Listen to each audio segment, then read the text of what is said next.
Welcome to Business Growth Talks with Mark Hayward. We are going to talk about Elliot Kallan and his journey to turning loss into leadership. In this eye-watering episode, Business Growth Talks, join us to explore the remarkable world of Elliot Kallan, a titan in wealth management and a story that goes far beyond the numbers. We delve deep into the art of business scaling and personal finance optimization, but this episode offers so much more. Elliot shares his transformed personal strategy into a powerful force for societal good, redefining what it means to be resilient. We talk about his son's death, which had a massive impact on him and what he did going forward. From hard-earned lessons in market expansion and financial management to extraordinary ways he has channeled grief into helping others, Elliot's story is an inspiration to every entrepreneur who seeks to marry passion and purpose. Get ready to be inspired and get given invaluable insights into turning challenges into triumphs, both in business and in life. So we are going to talk about some major topics: grief, death, resilience, growth, and heartfelt entrepreneurships. So enjoy the content, enjoy the show, and on to the interview.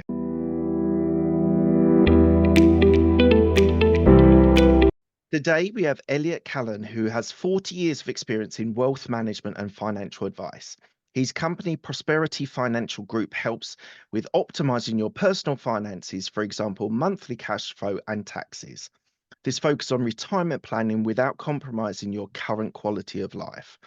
We will cover a tragic phase of his life when Elliot's youngest son, Jake, committed suicide. With this difficult phase, he managed to continue to scale and grow his business. Elliot set up a brighter day which helps teens and families battle stress, depression, and suicidal thoughts. Elliot is also a #1 Amazon bestseller author of Driven: How to Elevate Your Success as an Entrepreneur. Elliot is based in California, USA. If you're enjoying this content, do consider subscribing and you won't miss an episode. And you can also go to businessgrowthtalks.com for more information. Hello, Elliot. How are you today? I'm great, Mark. Thanks for having me on. Absolute pleasure. Thank you so much for joining me. This is a very interesting area for me: wealth management, financial advice. When I was in a corporate environment, pretty much had my pension, and that was all I thought I needed. And when I started becoming a business owner, and it's still continue the pension, but you don't get the contribution from the company as well. So it's significantly reduced. And it started to make me think, and it's something that I've gone on a journey pretty much from COVID times, thinking about retirement planning, legacy planning as well. And it's something that I've been thinking and I'm definitely over the last 12 months been structuring my finances for retirement as well as legacy planning as well. So I think this will be a really interesting conversation to hear your views on that. So welcome. Great to be here. As I ask all of my guests, the first question is always, what does a business mindset mean to you? For a business mindset, it means coming to work every day. You're in the UK, I'm in the US. For us, football is everything. And I played football and ice hockey growing up. You're in a world of soccer. When you come to work, in sports, you come to play. Yeah. You exercise, you come to practices knowing that you have a game on Sunday or Saturday. You get your head in a game, you clear your head out, and you do it. And in business, it's the same way. Can you come to work? Can you clear your head out? You're going to get bombarded in every possible side with everything that's going wrong, sometimes a lot more negative than positive. Can you clear out the clutter, focus on what's working, and do a better job today than you did yesterday? So I brought up on sport as a child, as you say, soccer, rugby, as well as cricket as well.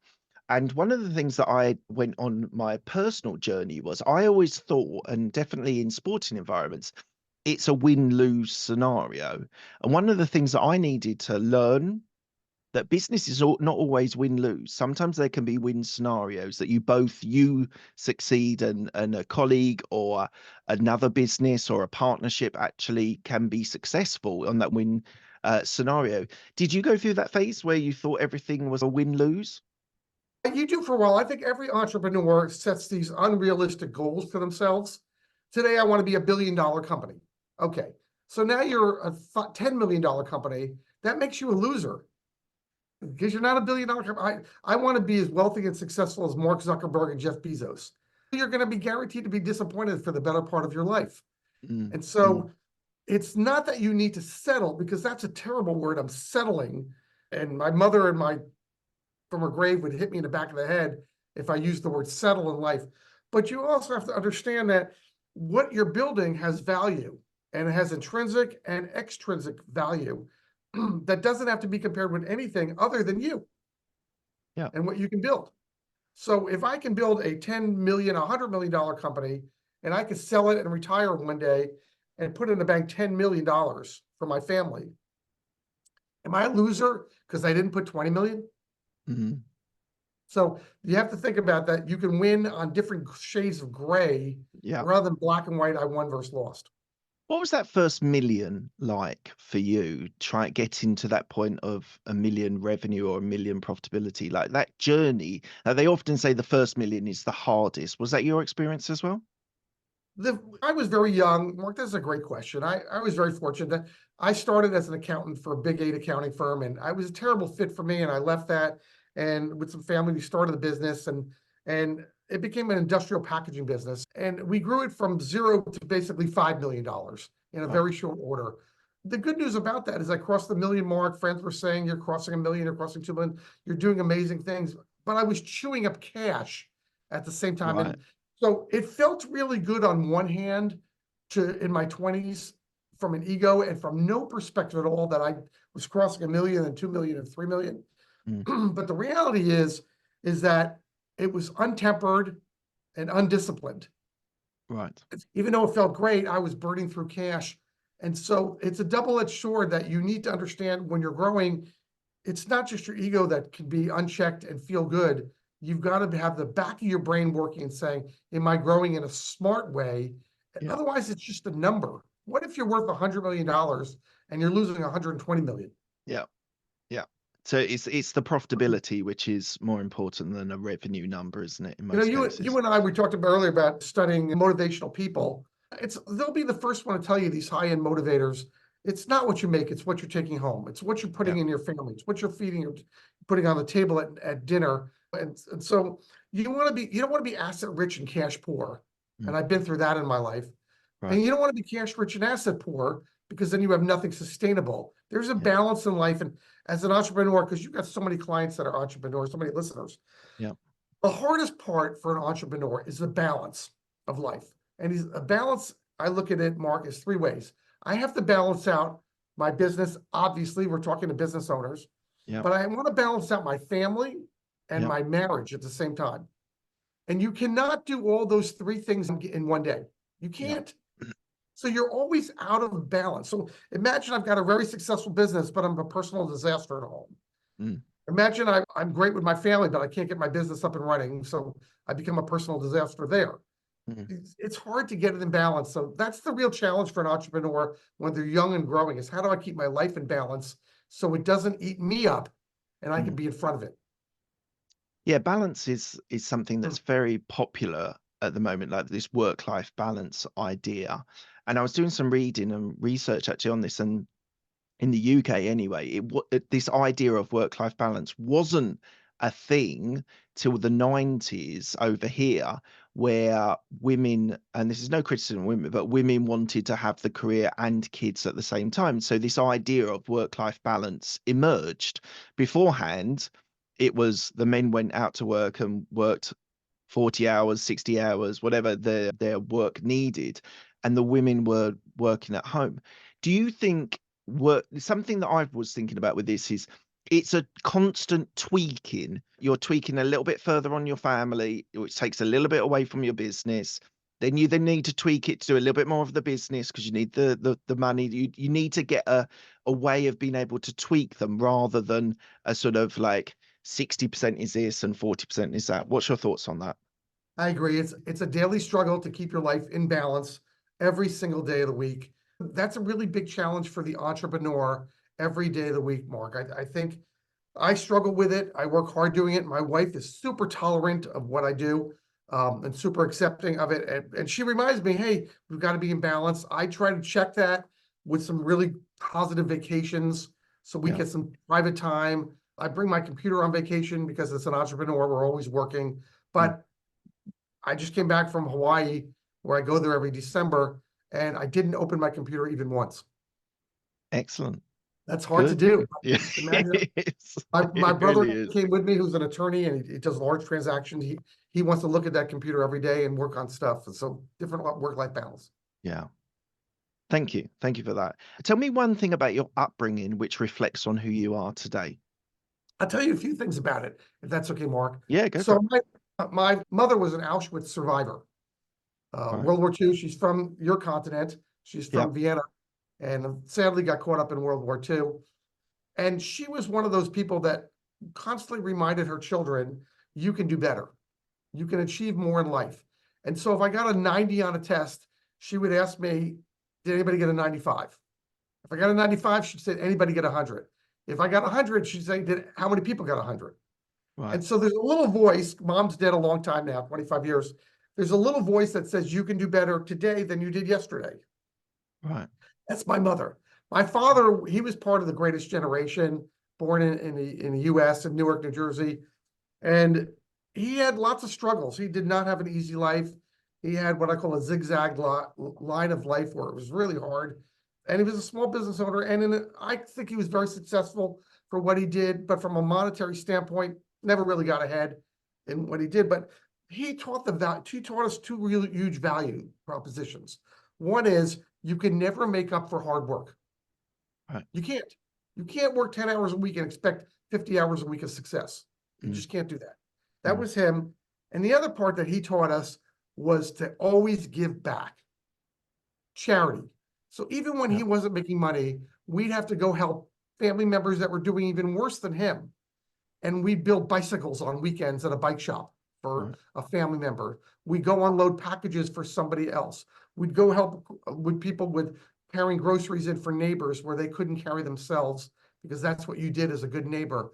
And so even my entire professional and adult life, I've been involved with charities of all types, not just the one that foundation I run today. Yeah. But charities of all types have always been important because giving back is just who I am. That's amazing. And I think that's a really interesting and nice balance, that sort of constant striving for better, but equally being able to give back as well. I think it's commendable that you've been able to balance those influences. And obviously, you've had a business that's had $300 million in assets that you're looking at after other people. It worked, obviously, the way your parents brought you up. It did work. I think we're just crossing the $400 million mark right now. Amazing. And I imagine in 24 months we'll be at $500 million. So It's we're incredible. moving up really fast. We're very fortunate in our business that we've had 3 straight years of double-digit growth. Even after COVID, because I suppose COVID, how were you affected by COVID through that We did period? very well during COVID. Again, fortunate. Sometimes things work out. As they say, sometimes luck is better than brains. We have that phrase. In 2019, before COVID, we had been doing lots of marketing as a company. I've always been a strong marketing-oriented person. Yeah. And we've been piecemealing it together using outside services. When somebody did web development, somebody did web marketing, somebody did email marketing, somebody did direct mail marketing, all these pieces. And in 2019, I got very frustrated saying, I'm sick and tired of all this outsourcing. I want to bring it in-house and hire my own marketing department, something not being done much in our industry. Yeah. And I did it. I brought it all in-house, and guess, as they're all in place wondering what to do, COVID hit. And we all got locked out, and I had a marketing department in place ready to go. Right. And we created a Zoom program called Meet the Expert with Elliot Kallan that is now in the top 2% of financial podcasts globally. I wrote a book, then I wrote a second book called Driven. We are all over the internet. And then we just took our charity, Brighter Day, and we just really brought it to a whole new level on top of that. And that whole happened because in 2019, prior to COVID, I was frustrated and went internal with my marketing.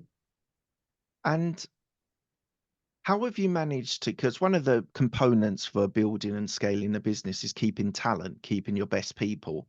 How have you managed, in reference to the marketing, but equally across the board to the people that you employ, how have you managed to keep your best people? That's a really tough question for entrepreneurs. So my cost of doing business just in the last 3 years has skyrocketed, just skyrocketed. So margins are thinner and costs are higher. That's a bad formula. but that's Mm, the reality. I'm in yeah, California. California pays silly salaries out to people yeah. for talent. There's just nobody to hire. So my receptionist, and she's really much more than that. She's an administrator. She's my personal assistant. She's making 80 plus $85,000 a year. And my other company that I am partners with in Pittsburgh, Pennsylvania, their person's making $12 an hour. Wow. Same job. And so it's really very different. So you got to pay people, but you got to create a culture that people Mm, want to stay here. Because even if you pay people a lot of money and you're toxic, they're going to leave you. yeah, 100%, 100%. And when I've been asking this question about culture and about keeping talent, creating an environment that isn't toxic is able to embrace and empower and help people move along their careers and get more experience, things like that. These are the things that are coming up more and more because I think the workforce kind of expects it a little bit more from their employer, which 20 years ago when I started my career, having a job and having an expectation of maybe a job for life or building a career in a particular area, I think the change in workforce has really meant that people expect much more from their employers. What's your feelings on that experience? We live, Mark, in a fungible workforce now. It's not hard to Mm, get a job. In the US, there's a low unemployment rate. You want to go get a job tomorrow, you could probably find it pretty quickly. mm, So it's too easy to lose people. You've got to work harder to keep them, make it fun, make it exciting. mm, In California, sadly, you can't tell a joke at work anymore yeah, because you certainly can't say anything ethnic. And we joke a little bit in his office and we ask people, are you okay with that? Are you okay with that? I get it. Sometimes we're not politically correct. We don't make it personal, yeah, but we try to make it fun where everybody feels like they're comfortable just being them yeah, and not in a sterile environment. yeah, So I don't want to absolutely. be in an office that's plain vanilla. I don't want to be in vanilla and I don't want to be in chocolate. I want to be in butter pecan, where it's more interesting to live. Yeah, absolutely.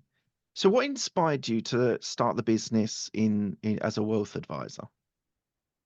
Oh, and in 1993 or 92, I was in the environmental cleanup business. And that market was coming to an end. The super fund money in the US was basically gone.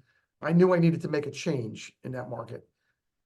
And so I began to look, I had an accounting background. I began to look at finance and I thought, I'm going to take my financial hat and I want to do something there for business owners. I want my target market to be business owners. And what do business owners need? They need business succession help. They need wealth planning help. They need family wealth help. They need insurance help. They need various help in different buckets of their business. And I Mm, thought that originally that's what that would be. And I met with all the usual players, the Merrill Lynch's and the Lincoln Financials yeah, back in New Jersey where I was living. And I didn't see anything I liked. I looked at Atlanta, also I looked at Florida. I didn't see anything I liked. And my wife at that time got pregnant with our twins and she was from California and she said, let's move back. And I said, bring me the Chronicle, the San Francisco Chronicle. This is before the internet days. right. Let me see what's going on. And there was an ad in there for Lincoln Financial. And the guy, I called him up and he said he was from the Bronx, New York. We both had Right. that same silly accent. We both said coffee talk and Mm, water and things like that. yeah. And we talked. And then I came in, I met with him for 8 hours in an Wow. interview. And he said, you want to run a business division for us and create one out of the blue? And I said, yeah, I'd love to do that. And because I'm a B2B guy, much more than a B2C guy.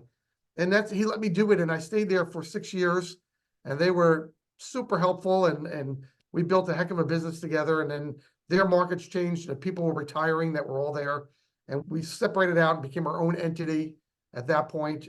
And we've always been in the B2B style business. We still do lots of B2C, but primarily B2B.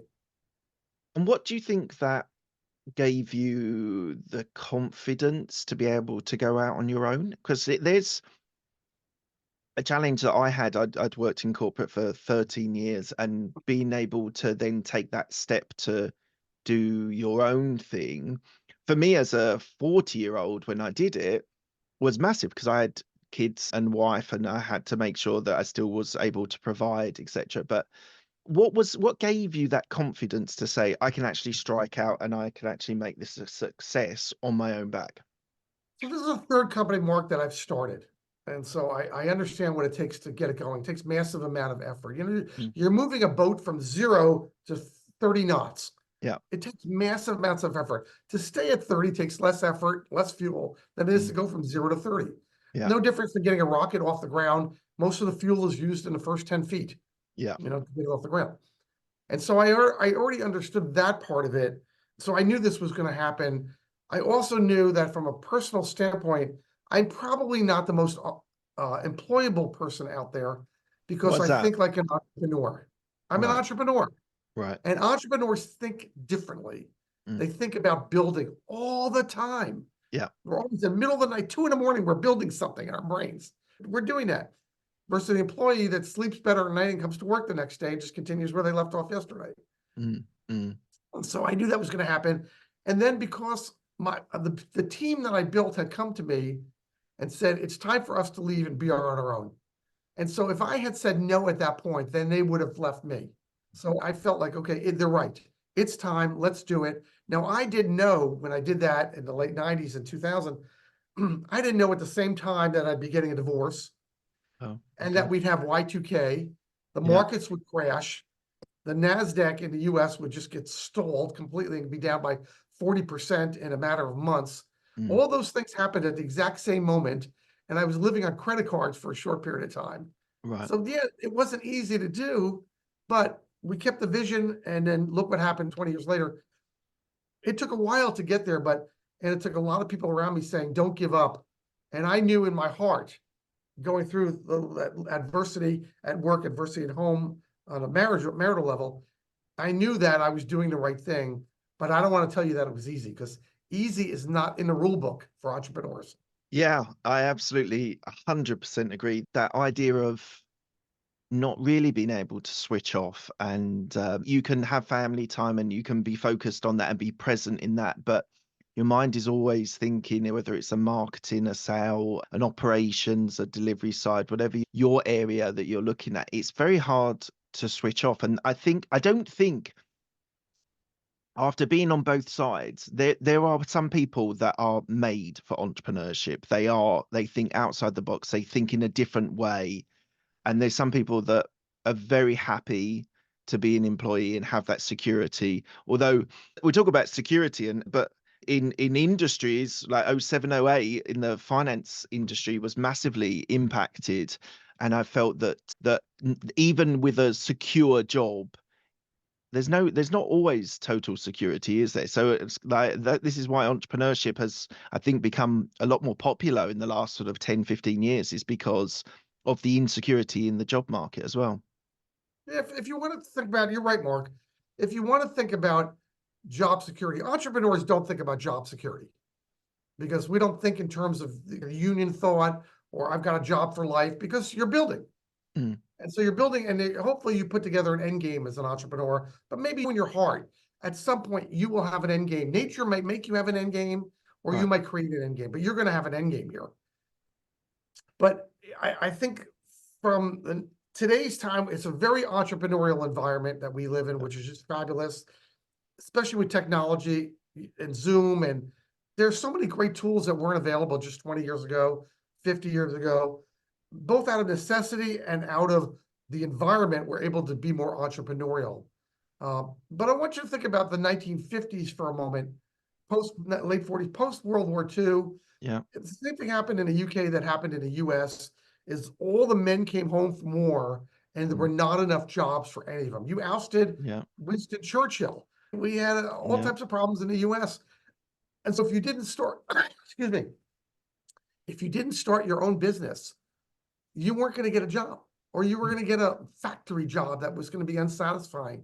And that's the environment we live in today. Do I want to work for somebody else? Do I want to hitch a wagon to a star?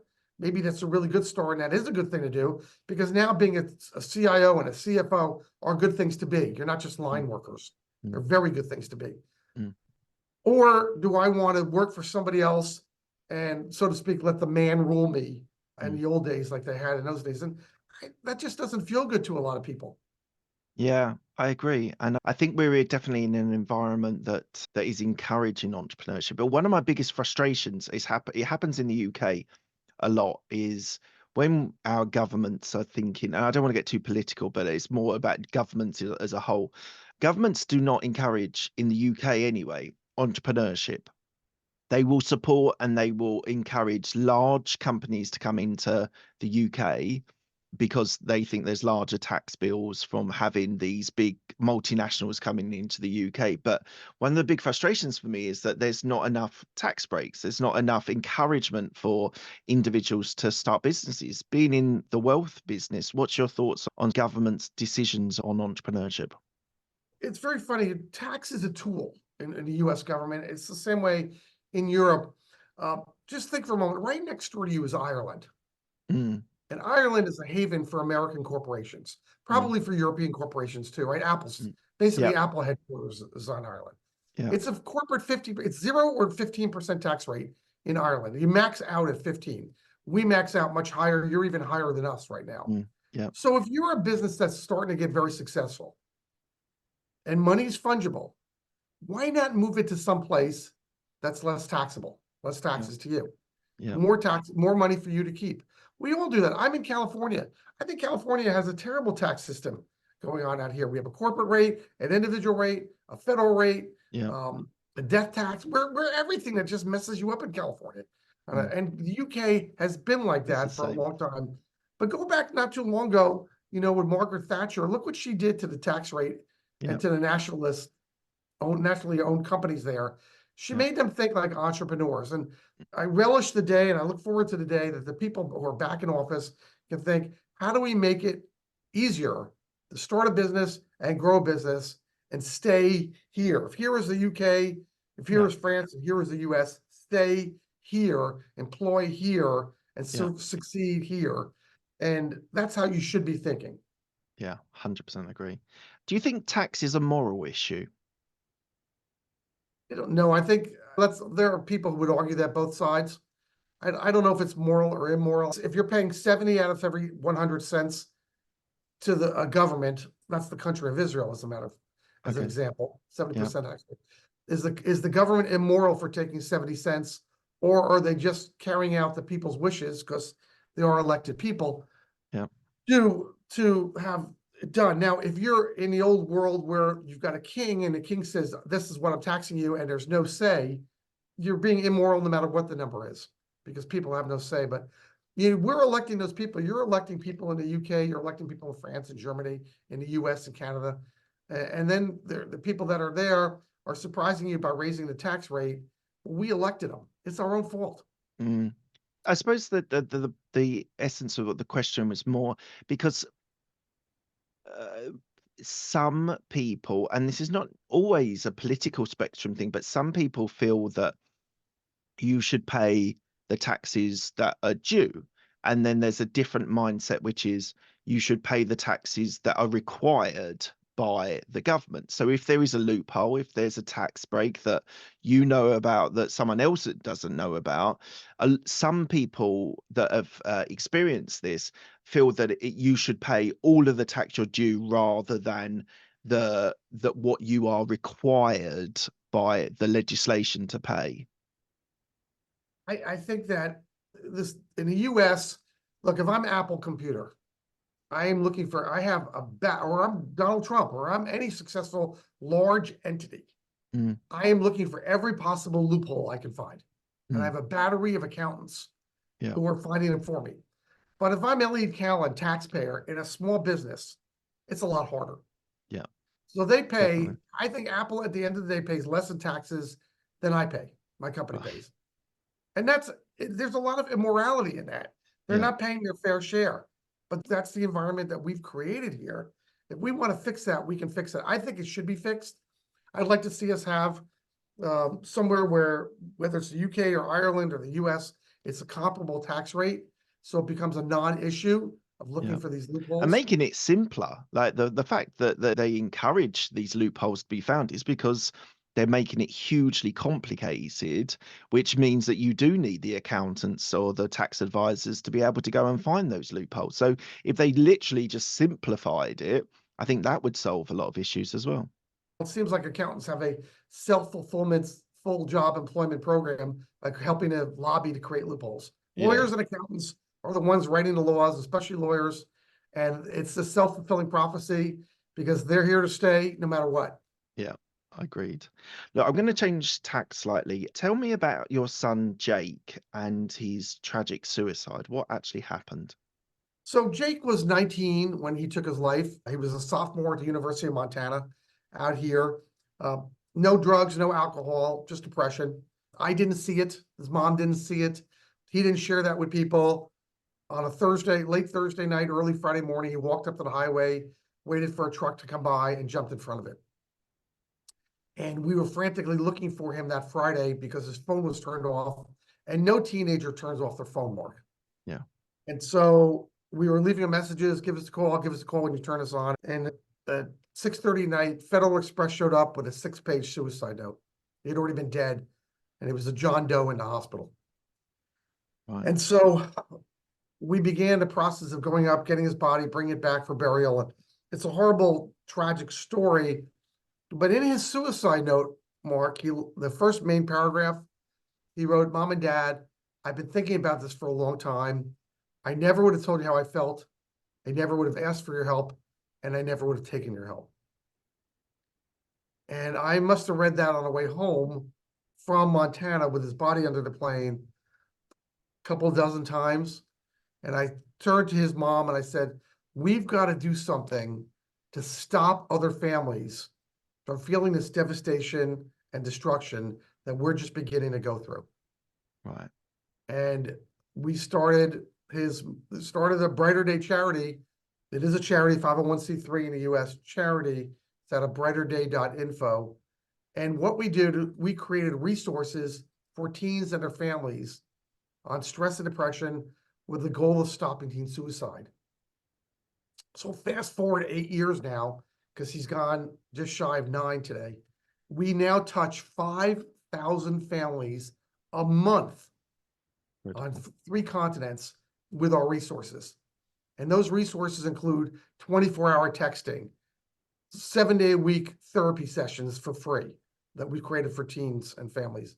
Our website is loaded with resources people like to read for teens and their families: a teen survival toolkit, a parent survival toolkit, what you should be talking about with your children, suggestions on how to have conversations, the right conversations with your children, not just how was your day, and you get a 16-year-old boy or 17-year-old boy who shrugs his shoulder like a caveman and says monosyllabic words like fine or good, and you're not any smarter, and you're thinking, okay, I don't know anything. To really ask the in-depth questions about their friends and their courses and what's going on in their head that you and I don't have to ask, or I never had to ask my kids. And my parents never asked me even once those deep questions. They're busy. They were busy. How's school? Fine. Okay. That was the answer. But now today, with more than almost half the children in the US in high school have checked a box that said at one time or not, they've either felt very depressed or suicidal. And I bet the UK is no different than that. I agree. That you've got to dig to head this off. And of course, I wish I did that because I lost my son. And I'm not sure anything I would have done would have changed that. And I can't change it anyway. But you've got to be better. And that's what that charity does. abrighterday.info on the website. Incredible. Incredible. I never went through suicidal thoughts. That's not necessarily something that I tick boxed.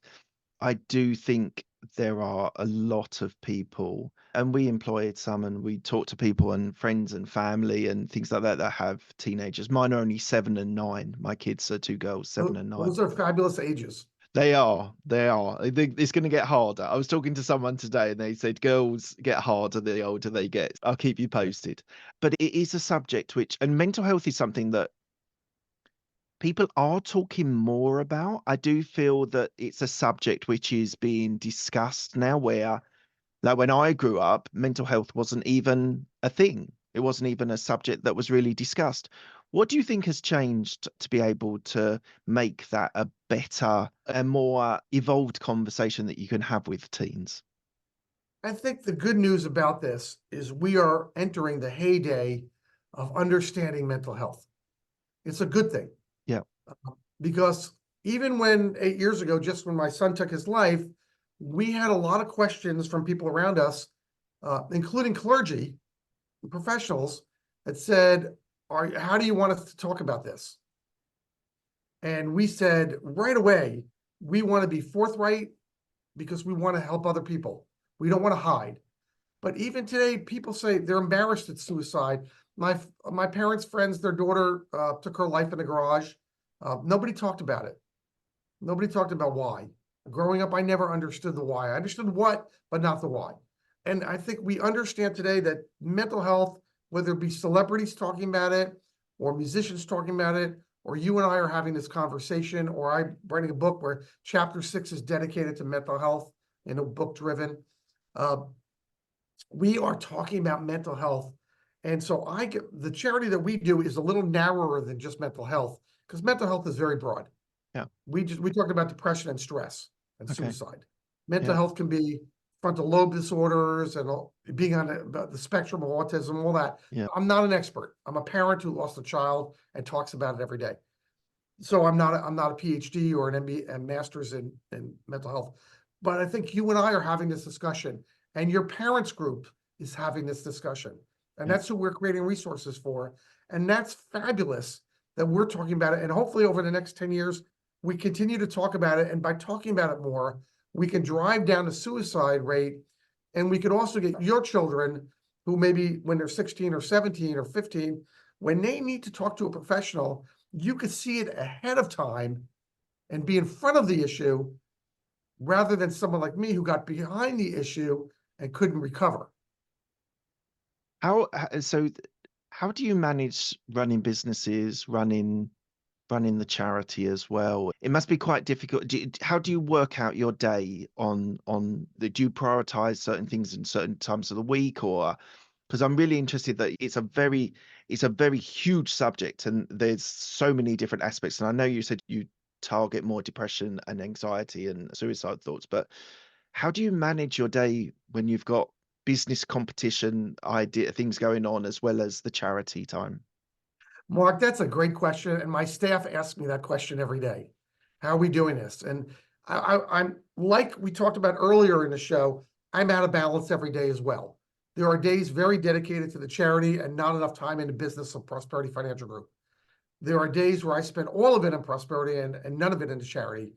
Sometimes on Saturday mornings, I come in and I just work in the mornings, and it helps me with a clear head with nobody here to do what I need to do and get everything done, particularly on the charity on those days.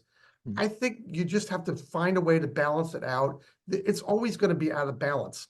They're both 40-hour-a-week jobs.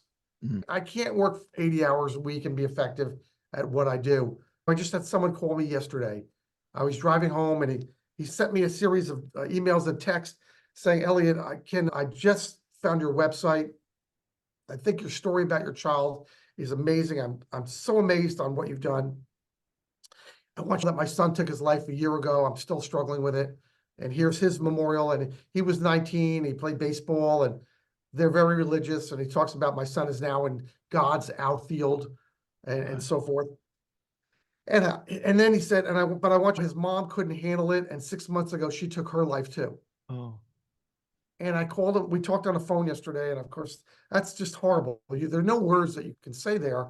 Yeah. But we talked a lot about it. And that's just something you have to go through. If you're going to be committed to that charity, you have to be willing to go through that and put yourself out there. And it's painful. Yeah. And you're reliving the pain over. And it's like a scab. You just keep pulling it. You just keep pulling Yeah. it. You just keep pulling it.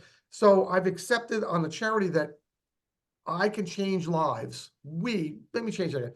We can change lives by allowing that scab to be pulled and to be naked with our emotions to help other people. Yeah. That's And on incredible. business, it's totally different. Our business is about trust and motivation and doing the right thing and growing every day. So they are slightly different, but they overlap. I'll say this at the end, but it's an incredible charity that you've set up. I'd not heard of it before I started the research, but I think it's an incredible thing you're doing, and many plaudits to you, and I hope it Thank you. grows and grows. How does What is the element of adversity, and that can be personal or professional, when you're dealing with business? Like when I was doing some research, you said something, or it was in the notes, that you felt that adversity is a positive for business and can really help business owners and people. What's your view on adversity, and how it affects people personally as well as professionally? Mark, adversity is just you're being attacked from multiple sides. So again, let me do, if I could, a sports metaphor. Of course. Okay. And I want to be the quarterback in football. I want to be in rugby. I want to be the team leader. Yeah. There are people who want my job, Mm, no matter what. There are people who are very talented that want my job. There are people that can do what I do that want my job. And so that adversity, if internally for me as an entrepreneur, means I've got to bring my best, bring my A game to the table. Of yeah. course, you can't do that every day. You're human. That's just not real. But that's what adversity does. So adversity either makes you grow because you like the fact that you like competition and you want to be better at it, or adversity makes you shrink. Oh my goodness, these people are too good for me.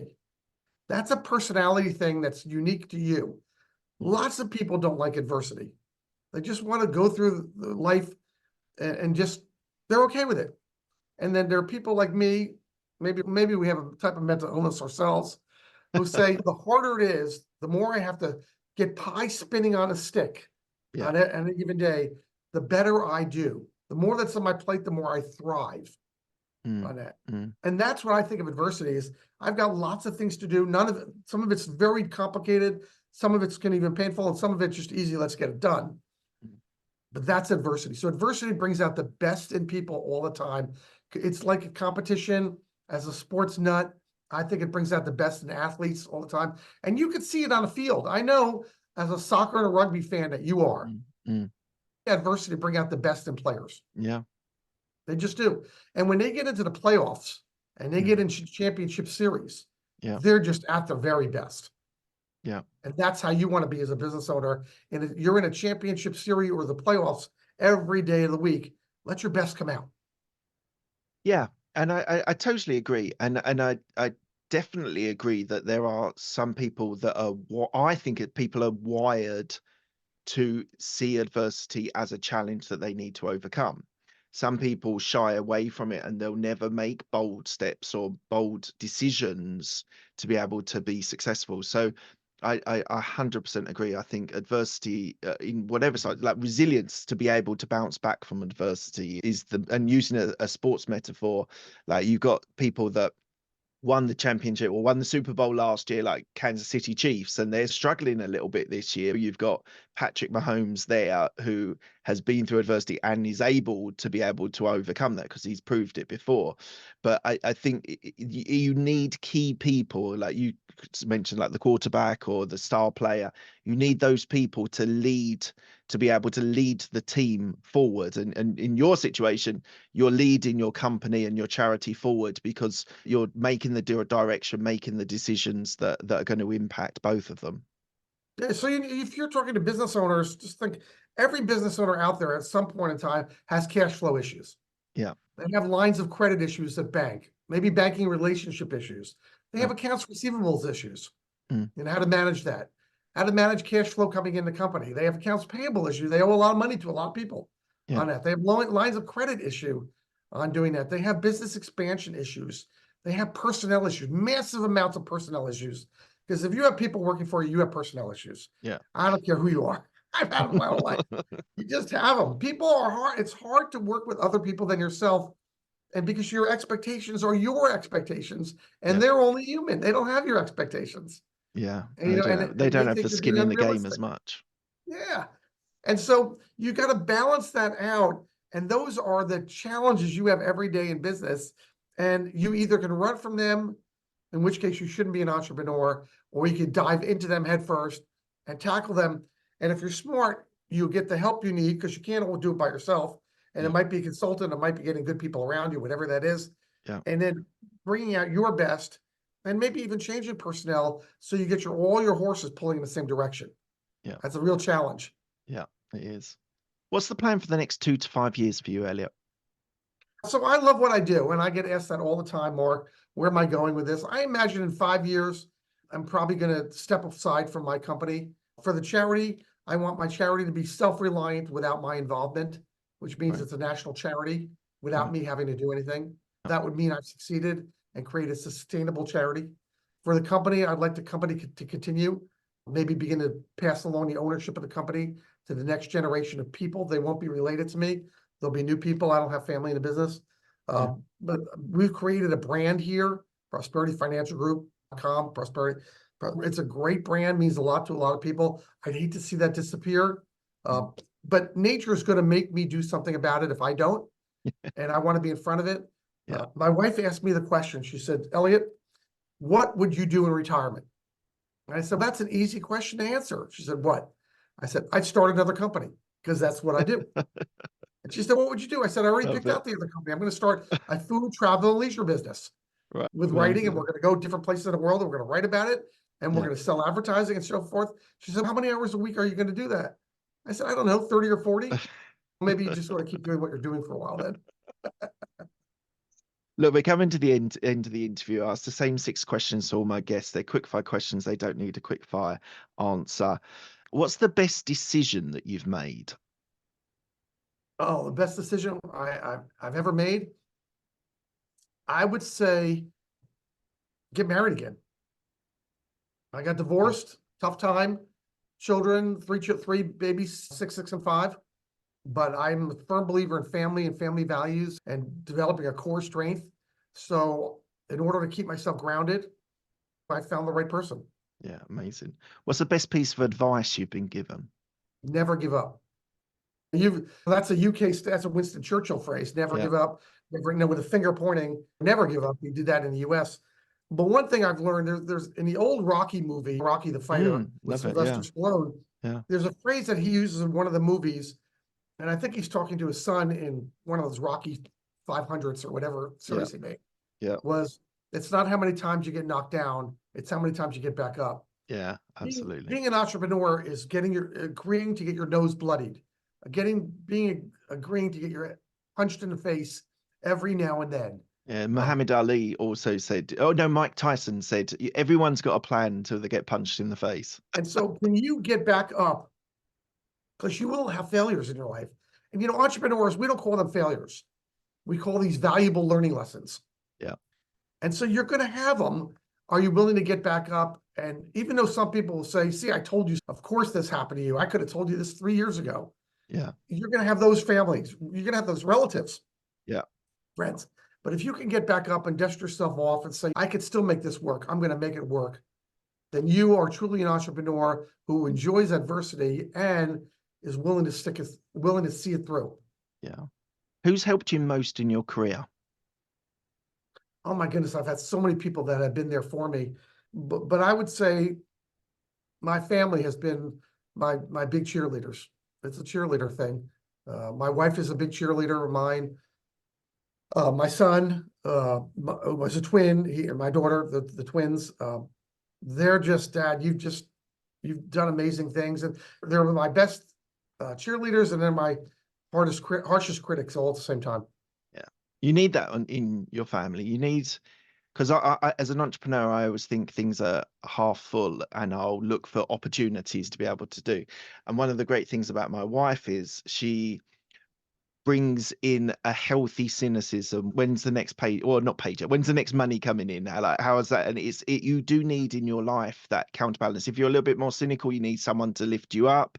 If you're a little bit more optimistic, you need someone just to keep your feet on the ground as well. Definitely, It family can helps. help you with that. Yeah. It does help. Tell me about a regret that you have. My other than the personal tragedy, obviously Sure. that would be, and everything related to that, but a business regret would be that in my 20s, when I had this company that was growing so fast and burning through cash, I didn't have the business experience and the savvy to understand that how can I be growing at a 30% net profit, 28% net profit, which is staggering. After tax net profit in the 20s is a pretty huge number. So, yeah, How can I be it's growing and running out of cash all the time? I right. didn't understand that. So I wish I hired a CFO who understood cash flow management, to help me as a young budding entrepreneur to say, you know something, I love what you're doing, let's put the brakes on this. Let's go get some venture capital money. Let's put a Right. cash infusion in your company. So this, and let's talk about the burn ratio. Those are all things as an entrepreneur today we understand because of high tech talks about burn ratio and cash flow. But in my 20s, we didn't have any of those conversations, and I didn't understand that at all. Yeah. What are you most proud of? Can't say your family. We've mentioned family. Something else that you're proud of. I would say both companies, I'm really proud of where we've come from. We're in the top percent of financial advisory companies in the United States, top 3, top Amazing. 4%, top 5%, whatever Mm. the number is, size-wise of companies in the US. That's pretty staggering. Yeah, it's I've got a incredible. very loyal client base, not just an employee base, but people that really love us. I get compliments every single week from clients who see me on TV. We're everywhere. That's really great. I've got some great employees. They do amazing things. And then the charity touches lives in ways that are just amazing. I think even though I've lost a son, I think I have no reason to complain about my life because it has been a very fortunate and blessed life, not to get religious here, but No, it's a fine. very fortunate life in spite of the pain and the agony of losing a child, but then doing something about it Mm. that's unique all by itself. So I am very fortunate to have touched others who have touched me as well. Yeah, that's incredible. Why do you do what you do? I love what I do. You Good got to wake answer. up. You got to wake up and love what you do and be passionate about something. It's very easy to be passionate when you're helping people. And at a business level, I'm helping people, whether it be retired or manage money or do something better with their money in their life. And we don't just manage the money, Mark. We talk about the purpose of the money has to have purpose. In the United States, the average senior watches 4 to 6 hours a day of television. Right. That's a pretty horrible That's a lot. statistic. Yeah. If I can get that elderly person, a senior person going into retirement or in retirement to understand about developing hobbies and doing things and traveling more and seeing family more, whatever is important to them, Yeah. and I can help them hone that in as a real skill for them, then I've done much more than just manage money. And we do that every day. That's incredible. And we have touched on this, but it's one of the questions. What does legacy mean to you? So legacy is a great word. I'm a big fan of that. We do a lot of legacy planning as part of our business, but what's going to happen to your money when you're gone? Right.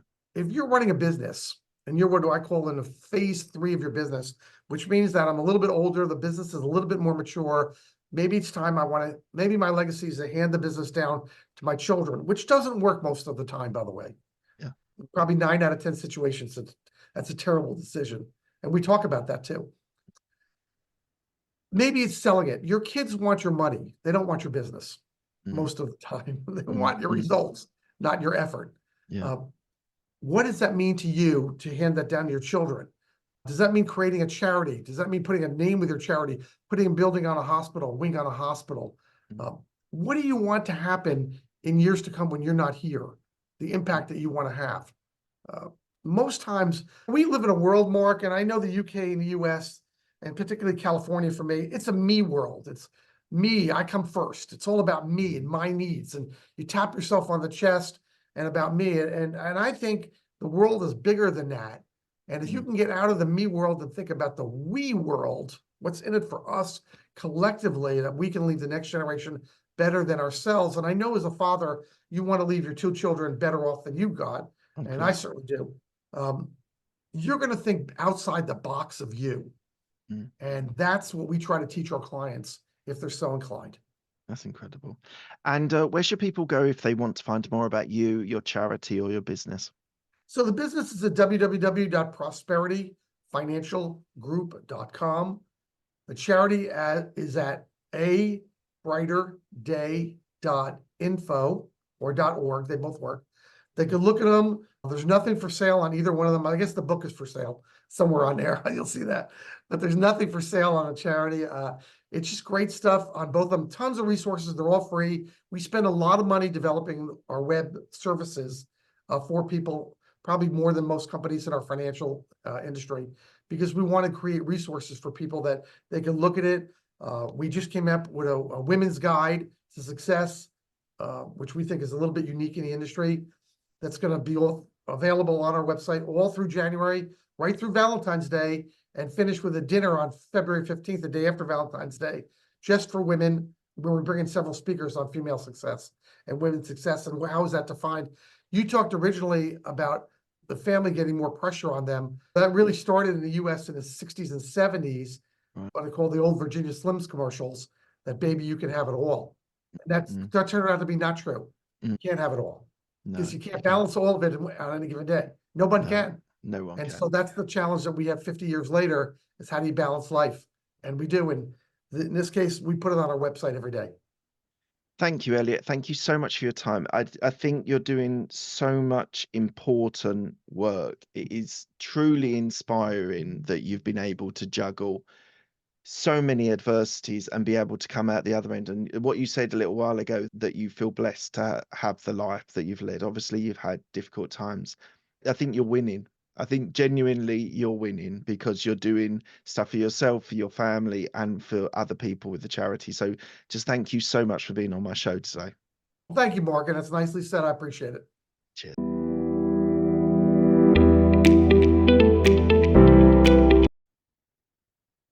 So these are my thoughts after speaking to Elliot. So as some of you that have listened to the show for a while, you know that mental health is a very important aspect of the show, of what I try and do and try and help people in that sphere.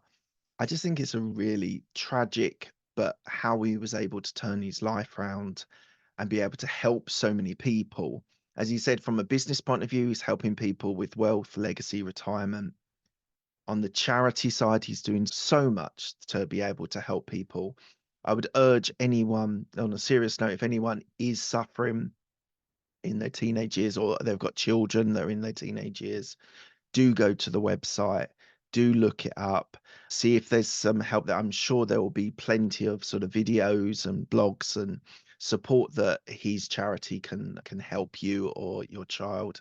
It's something that needs to be talked about. He's absolutely right on the conversation. We are going into a period, hopefully it is a golden period of mental health where we can open up and share with people and talk to people, whether they're therapists, whether they're family, whether they're charities, that are all there to help you. So please don't suffer on your own. Equally, something I've mentioned before, if you know someone that you think might be struggling, or maybe you haven't heard from them from a while, just pick up the phone, send a text message, say, "Hi, how are you?" It really makes a difference. It really makes a difference. So do think about that, whether it's your child, whether it's you, whether it's friends that you've not heard from. Just pick up the phone, say hello, see how they're doing. It can make a huge difference. So please, everyone, think about that that's listening or watching this show. And from a wealth advisor, I think he's got, like, the amount of assets that he is looking after is astonishing. And he's built that business over a long time, but he's now a really established business in that area. I think he's doing incredible things there. So equally, if you're in America that you need that sort of support, think about going to Elliot.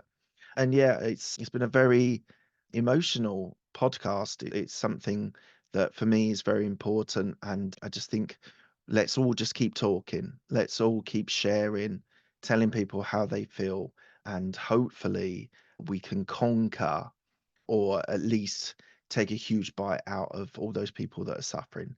Yeah, thank you so much for your time. Thank you for listening. Thank you for watching. I really do appreciate you. And on to the next one. I really hope you've enjoyed that content. It's a really fascinating interview that I've done there. So please do, if you are enjoying this content, please do give a subscribe. It'd be really good to boost the subscriptions. It really makes a difference to the algorithm in YouTube. So thank you for that. If you do hit subscribe, hit the bell icon and you'll get all of the content. You'll get notified when all the content is available. Thank you so much for your time. It's really appreciated. Thanks a lot.